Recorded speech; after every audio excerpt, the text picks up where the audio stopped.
You don't need college to learn stuff, okay? Everything is available basically for free. You can learn anything you want for free. It is not a question of learning.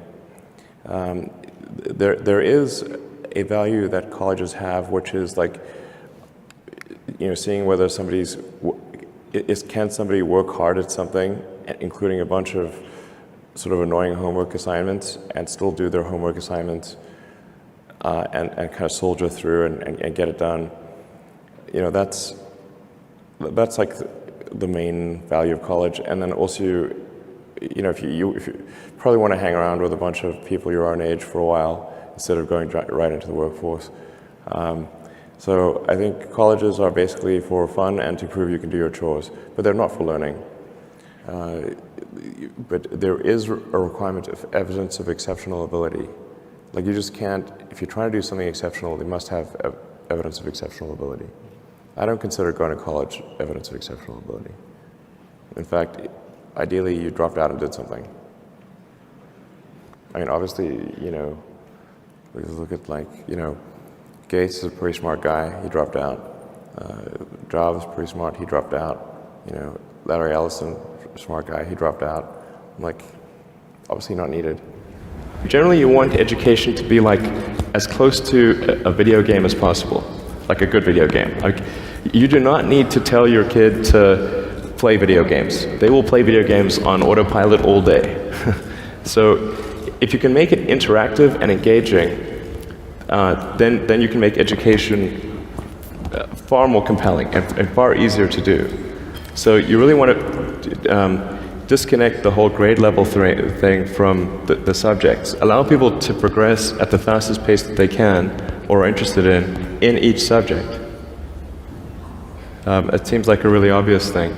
I think most teaching today is a lot like vaudeville, where and as a result, it's just not that compelling. It's like somebody standing up there and lecturing to you, and they've done the same lecture several years in a row. They're not necessarily all that engaged or in doing it. Do you agree with Peter Thiel about the unnecessariness of university, higher education? A university education is often unnecessary.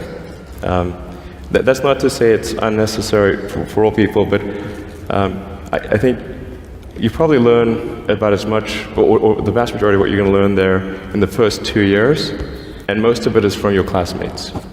Now for a lot of companies, they do want to see the completion of the degree, because they're looking for someone who's going to persevere and see it through to the end, and that's actually what's important to them.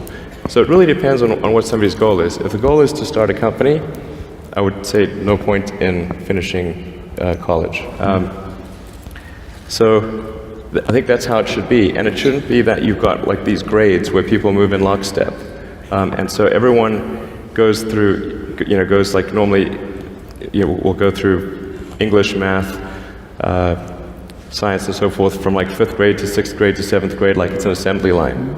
But people are not objects on an assembly line. That's a ridiculous notion. Sure. So how would you educate your 5 boys? Actually, I created a little school. Yeah. What kind of school? Could you describe to us? Sure. It's small. It's only got 14 kids now, and it'll have 20 kids in September. It's called Ad Astra, which means to the stars. That's maybe a bit different from most other schools, is that there aren't any grades. There's no not grade 1, grade 2, grade 3 type of thing. Making all the children go in the same grade at the same time, like an assembly line. I know.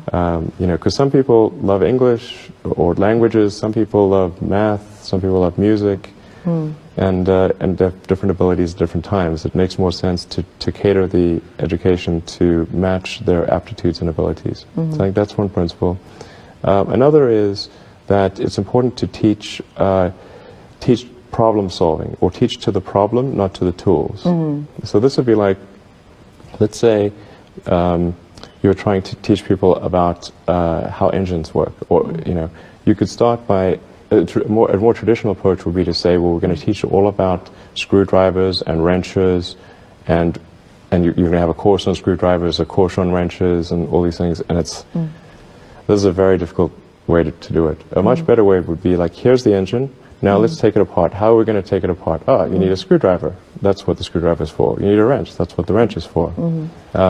And then a very important thing happens, which is that the relevance of the tools becomes apparent. It seems to be going pretty well. I mean, the kids really love going to school. I think that's a good sign. You know, I mean, I hated going to school when I was a kid. It was torture. So the fact that they actually think vacations are too long, like they want to go back to school. Wow. Yeah, exactly. That's weird. I know.